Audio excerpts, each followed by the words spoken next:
ত্রয়োদশ নির্বাচনের ব্যারিস্টার আনোয়ার সাহেবের সমর্থনে আজকে লিফলেট বিতরণ শেষে তাৎক্ষণিক পথসভায় উপস্থিত আমাদের জনগণের মনোনীত পদপ্রার্থী ব্যারিস্টার আনোয়ার সাহেব, আমার বাম পাশে আছেন আমার মামা কর্ণে আলী আহমদ এবং আমার সাথে আছেন বিশিষ্ট শিল্পপতি দানশীল ব্যক্তিত্ব কাহার এবং আমার সাথে দীর্ঘদিন ধরে কাজ করেছেন আমাদের মামার ছোট ছেলে মেজর আশফাক এবং আমার সাথে আছেন অসংখ্য নেতা কর্মী যারা তারা আমার তারপর জানানোর ব্যস্ত আছেন এবং আমার সামনে আছেন সাংবাদিক বৃন্দ।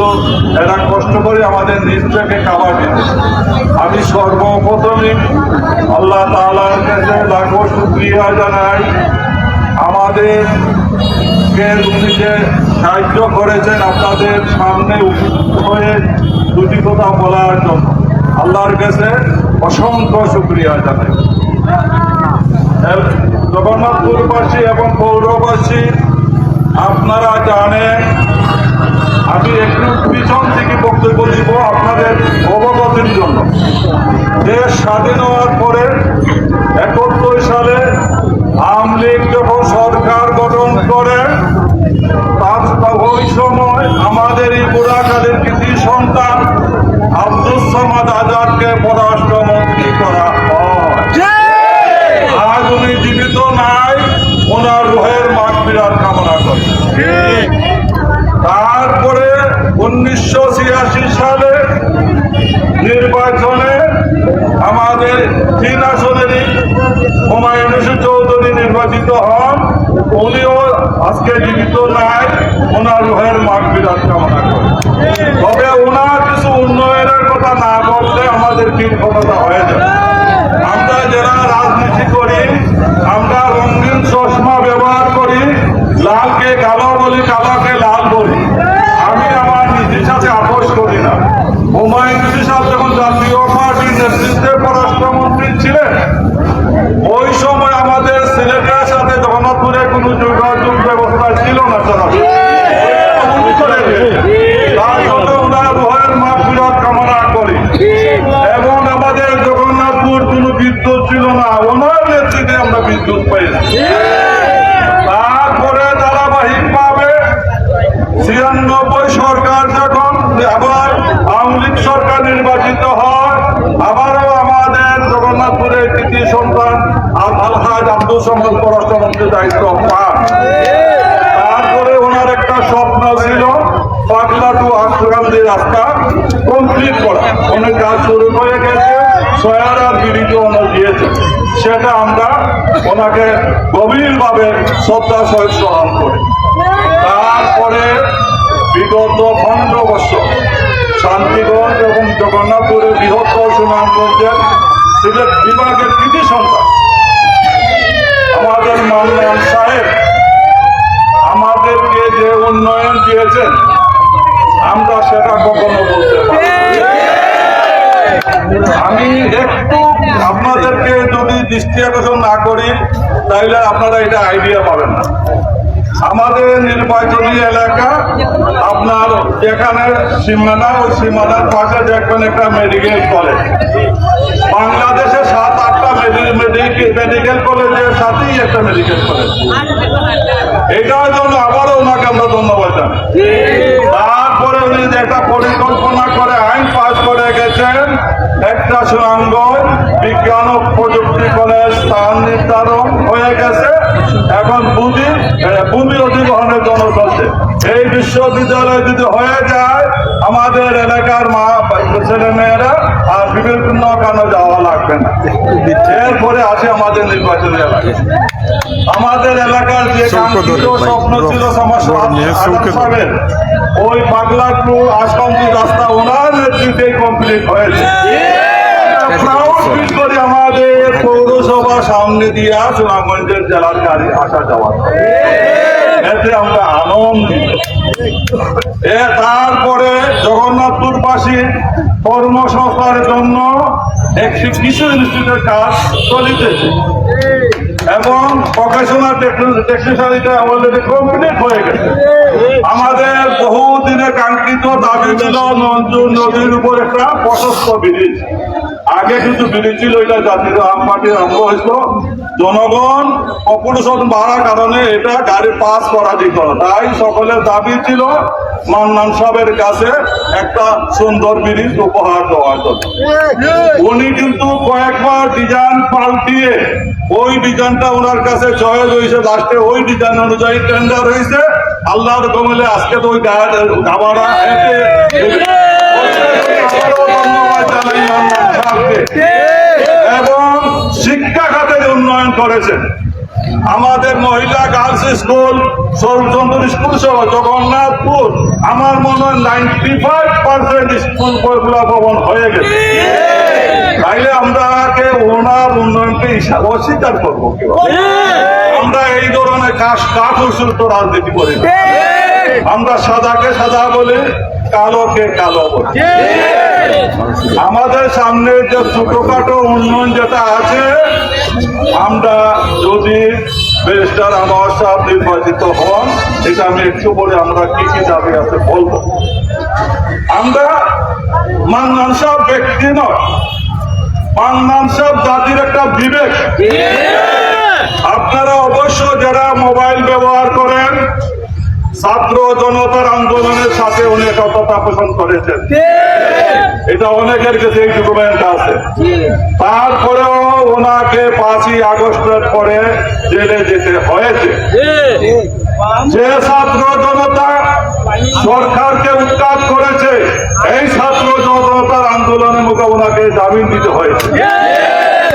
আমরা ওনার কাছে জগন্নাথপুর এবং শান্তিগঞ্জবাসী ঋণী। যারা উন্নয়নের বৈষম্য আনতেছে, এগুলো তো আমরা এটা কি জগন্নাথপুরে উন্নয়ন হয়েছে না শান্তিগঞ্জে উন্নয়ন হয়েছে? আমরা এই সমস্ত বৈষম্যমূলক বক্তব্য আমরা দিব না। আর একটা বিষয়, আমাদের কষ্ট এবং রক্তকরণ হয়েছে সাধারণ জনগণের। একজন দায়িত্বশীল নেতা একটা বড় দলের পদে থেকে একটা সৈয়দপুরে জনসভায় বলেছেন, জালিম সরকারের জালিম মন্ত্রী। আমরা সরকারের বিরুদ্ধে বক্তব্য কোনো প্রতিবাদ করতেছি না। যে মন্ত্রী নিঃস্বার্থবান ভাবে আমাদের নির্বাচনী এলাকার উন্নয়ন করেছেন, ওনাকে যারা জালিম বলেছে তার প্রতিবাদ জানাই জগন্নাথপুর এবং শান্তিগঞ্জ জনগণের পক্ষ থেকে। এবং আর একটা বড় উন্নয়ন উনি করেছে, আপনারা জানেন না, সুনামগঞ্জ থেকে মোহনগঞ্জ পর্যন্ত উড়াল সেতু, যেটা কয়েক হাজার কোটি টাকার প্রকল্প, বর্তমান সরকারও অন্ধ্রপ্রদেশ সরকার এটা গ্রহণ করেছে। আর ওই রাস্তাটা চালু হয়ে গেলে সুনামগঞ্জের সাথে এদিকেও টাকা যাওয়া যাবে, ওদিকে মোহনগঞ্জে মনসিকে যাবে। এই যে ওনার বিশাল পরিকল্পনা আজীবন মানুষের কাছে স্মৃতি হয়েছে। এখন আজকে আমাদের পাশে যিনি কেন্দ্রীয়, আমরা আজকে আপনাদের সামনে হাজির হওয়ার একটাই লক্ষ্য, ব্যারিস্টার আনোয়ার সাহেবকে অনেকে চেনেন বা চেনেন না, ওনাকে ভোট দিলে আপনারা পাবেন না। আপনাদের পক্ষে থেকে আমরা বিভিন্ন ভোটারের কাছে যে ওয়াদা করতেছি, যদি উনি নির্বাচিত হন, যে ছোটখাটো উন্নয়নের দাবি যেগুলো পূরণ করবে। ছোটখাটো উন্নয়ন যেগুলো হইল, আপনার মাদ্রাসা পয়েন্ট থেকে একবারে যে আমাদের বাউধরনের যে ব্রিটিশ টেন্ডার প্রক্রিয়া আছে, ওই রাস্তাটা প্রশস্ত করে যাতে টেকসই উন্নয়ন উনি করে দিবেন। আর একটা দাবি হইল, ফলগুলি থেকে টেলিফোনা বন্ধ রাস্তা আছে, এটা বিধ্বস্ত হয়ে গেছে, এটারে পূর্ণাঙ্গ রিপেয়ার করে দিবেন। যেটা আমাদের দাবি, বেগমপুরের রাস্তা যেটা গুস্তাও হয়ে গেছে, এটা খুব করুণ অবস্থা, ওইটাও উনি ওনার নেতৃত্ব করে দিবেন। এগুলো হইল বড় বড় দাবি, ছোট ছোট দাবি যেগুলো আছে আমরা পরে বলবো। ওনার পক্ষ থেকে যারা আমরা বিভিন্ন ভোটারকে আশ্বস্ত করেছি, যদি আল্লাহ তাআলা ওনাকে নির্বাচিত করে, তাইলে আমরা এইভাবে আশ্বস্ত করেছি জনগণকে, উনি কোনো সন্ত্রাসকে প্রশ্রয় দিবেন না, কোনো চাঁদাবাজকে প্রশ্রয় দিবেন না, কোনো দালালকে প্রশ্রয় দিবেন না, কোনো দখলদার বাসকে উনি প্রশ্রয় দিবেন না। পিওনকে এক পকেটও এবং ওসিকে এক পকেটে উনি ঢুকাবেন না। এই নিশ্চয়তা আমরা যেটা দিচ্ছি, আজকে উনি ওইটার সাথে একমত আছেন কিনা উনি সেটা ক্লিয়ার করতে হবে। তারপরে আমার ছোটখাটো আমার রাজনীতি একটু অনেকেরই একটা ভুল ধারণা হইতে পারে, কারণ আমি 97 সাল থেকে বাংলাদেশ জাতীয়তাবাদী দলের দায়িত্বে ছিলাম। সঙ্গত কারণে 2021-এ পৌরসভার ইলেকশনের বিএনপি অংশগ্রহণ করেছিল। আমি কিন্তু শুরু থেকেই স্বতন্ত্র প্রার্থী ঘোষণা দিয়েছিলাম। ভুল তথ্যর কারণে আমাকে বহিষ্কার করা হয়েছিল। আমি 2023 সালে বহিষ্কার প্রত্যাহারের জন্য আবেদন করেছি। জেলা বিএনপি সভাপতির কাছে সুপারিশ পাঠাইছি, উনি দেন নাই। এরপরে 2023-এ আমি বড় একটা অসুখে আক্রান্ত হয়ে গেলাম। বহুত বড় একটা সার্জারি হয়েছে, আপনারা অনেকেই জানেন। তারপরে আমি 25 জানুয়ারিতে আবার পাঠাইছি সুপারিশের জন্য, অনেক ক্লিয়ারলি না করে দিলেন সুপারিশ করতে পারবেন না। তারপরে 2025-এর 26শে ডিসেম্বর আমি আমার যে কোনো ভাবে তোমার দলের প্রধানকে ম্যানেজ করে যারা দপ্তরের দায়িত্ব মানে বৈধ প্রক্রিয়া আমার বহিষ্কার আনতে আমি প্রত্যাহার করি। 6 ঘন্টা যায় নাই, 6টার দিকে পাবলিশ হয়েছে, 12টার সময় অফিস থেকে ফোন আইছে, মেয়র সাহেব আমরা দুঃখিত, আপনার নির্বাচনী এলাকা থেকে আপত্তি হওয়ার কারণে আপনার বহিষ্কার আদেশ বহাল হয়েছে। এটা স্বাগত জানাই, এটা দলে যেটা করছে দলের মঙ্গলের জন্য করছে। আজকে যদি আমি বহিষ্কার না থাকতাম তাইলে জনগণের প্রার্থীর পাশে আমি থাকতাম। তারপরে বক্তব্য হলো, যেহেতু সঙ্গত কারণে আমাদের ভিআইপি আসন, এই আসনে আমরা যোগ্য মানুষ নির্বাচিত। একটা জিনিস সব পরিষ্কার, প্রতীকে সংসদে কথা বলে না, সংসদে কথা বলে ব্যক্তি। আমরা দিব ভোট, এইটা 2-3টি ভাষা, একটা হইলো পার্লামেন্ট, একটা হইলো সংসদ, একটা হইলো আইনসভা। এই পার্লামেন্টে কারা যাবে? আইন প্রণয়নের সাথে যারা যুক্তি, যাতে জনগণের স্বার্থের বিরুদ্ধে কোনো আইন না হয়, এইটার ব্যাখ্যা মাউলি প্রতিবাদ করবে। তাইলে একজন শিক্ষিত এবং একজন যোগ্যতা সম্পন্ন মানুষকে আমরা নির্বাচিত করতে হবে। রেখে আমি জানেন আমার ইলেকশনে আমি চাইতে এত কষ্ট করি নাই। আজকে জনগণের পাশে থাকার জন্য ওনার পক্ষে আমি বিভিন্ন ইউনিয়নে জনসংযোগ করেছি এবং আপনাদের আমার বিশ্বাস আল্লাহ তাআলা যদি আমাদের সহায় থাকেন, আল্লাহ তাআলা যদি আমাদের সহায় থাকেন, ইনশাআল্লাহ 12 তারিখ জনগণের বিজয় হবে। আমি আল্লাহর উপরে ভরসা করি, আল্লাহ যারে নির্বাচিত করেছেন জনগণ তাকে ভোট দিবে। সর্বশক্তিমান আল্লাহ, রাষ্ট্র ক্ষমতা কে যাবে সেটাও নির্ধারণ করবেন আল্লাহ।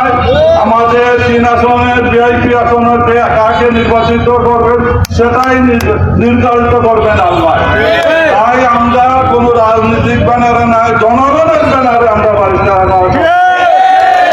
আমাদের কেন কোনো ব্যক্তি স্বার্থ নাই। উনি একটা মিটিং এর ফটো দেওয়ার মতো তৌফিক নাই। আমরা নিজেকে মাঠে আমরা আপনাদের জন্য কাজ করেছি। কারণ একটাই, আপনারা যাতে কোনো এলাকায় অঞ্চল ভিত্তিক সন্ত্রাসের কাছে জিম্মিয়ে না হন, আপনারা যাতে আইনের শাসন প্রতিষ্ঠিত হয়, আপনারা ন্যায় বিচার পান, ইনসাফ পান, তার জন্য আমরা সব ধর্ম উঠতে থেকে আমরা সবকে যোগ্য মনে করেছি। জনগণের প্রার্থী হিসাবে ওনাকে আমরা সমর্থন করেছি। আমি আবারও ওনাকে বলতে চাই, ওনাকে সাবধান করতে চাই, আমি একবার দই চুন খেয়েছি, এখনো আমি দই দেখলে বড় পাইছি। দর পাইতে আপনাদের সকলেই জানা আছে, একটি উপজেলা ইলেকশনের কেন্দ্র করে। যাই হোক, ব্যারিস্টার আনোয়ার সাহেবকে আমার মামা বলেছেন একজন যোগ্য সেনা অফিসার যে অক্লান্ত পরিশ্রম করতেছে। আমাদের কাহের ভাই ডেইলি 20 থেকে 30,000 টাকা ওনার পকেট থেকে খরচ করেন কিসের জন্য? আপনাদেরকে সেভ করার জন্য, জনগণকে সেভ করার জন্য। তাই আপনারা নির্দিষ্ট সেন্টারে যাবেন। এই ইলেকশন কার কাছে, জনগণের কাছে জিম্মি থাকবে না। প্রশাসন তারা নিরপেক্ষ, ডানেও তাকাবে না, বামেও তাকাবে না। আপনার ভোট আপনি দিবেন, যোগ্য দিকে তাকে দিবেন। কোন সেন্টার দখল করার পরিকল্পনা থাকলে সেই স্বপ্ন মাথা থেকে বের করে দেন। পুলিশ অফিসারের সাথে রিয়াজু করে কাজ হবে না। কারণ এই সরকার যে ঘোষণা দিছে, একটা ঐতিহাসিক নির্বাচন জনগণকে উপহার দিবে, আমরা বিশ্বাস করি। সরকারে 12 তারিখ প্রমাণ করতে হবে, সেই অপেক্ষায় আমরা আছি। আমারও আমার কাছে বলতে চাই, জনগণ চার দিতেও পারে, আবার নিতেও পারে। আপনি যৌথ কোন দলীয় ব্যানারে নির্বাচিত হচ্ছে না, জনগণের ব্যানারে সব সময় জনগণের কল্যাণের জন্য আপনি নিয়োজিত থাকতে হবে। আমার বিষয়ে আমি অনেক কিছু বললাম, শব্দগত যতটুকু ভুল হয়ে থাকে সেটার জন্য ক্ষমা প্রার্থী। আমি আমার জগন্নাথপুর পৌরসভার 2 বারের মেয়র নির্বাচিত। আমার জানা বা অজান্তে যদি কার সাথে কারা পারস্পরণ করে থাকি, যত দীর্ঘদিন রাজনীতি দলে দায়িত্ব আমরা, এত যদি কার সাথে অন্যায় করি সেটার জন্য ক্ষমা প্রার্থী। এবং আমি আমার পৌরবাসীর কাছে চিরদিন, কারণ রাজনৈতিক দলের ব্যানার ছাড়াও আমাকে তারা স্বতন্ত্র প্রার্থী হিসেবে বিজয় করছে। আমি যতদিন জীবিত থাকবো আমার পৌরবাসীর কাছে আমি ঋণী থাকবো। আবার হিন্দু ভাই যারা আছে তাদের সাথে আমি অনেক ধরনের আমার উঠা বসা আছে, তাদেরকে আবার অন্তরে অন্তঃস্থলকে আদাব নমস্কার জানাই। সর্বশেষ আমি যে বক্তব্যটা দিয়েছি তার পরিপ্রেক্ষিতে উনি যে 12 তারিখ ভোট দিবেন, আমাদের সাথে বক্তব্য সাথে মিল আছে কিনা এটা আমাদেরকে উনি বক্তব্য মাধ্যমে শোনাবেন। সবাইকে ধন্যবাদ। দেখা হবে 12 তারিখ।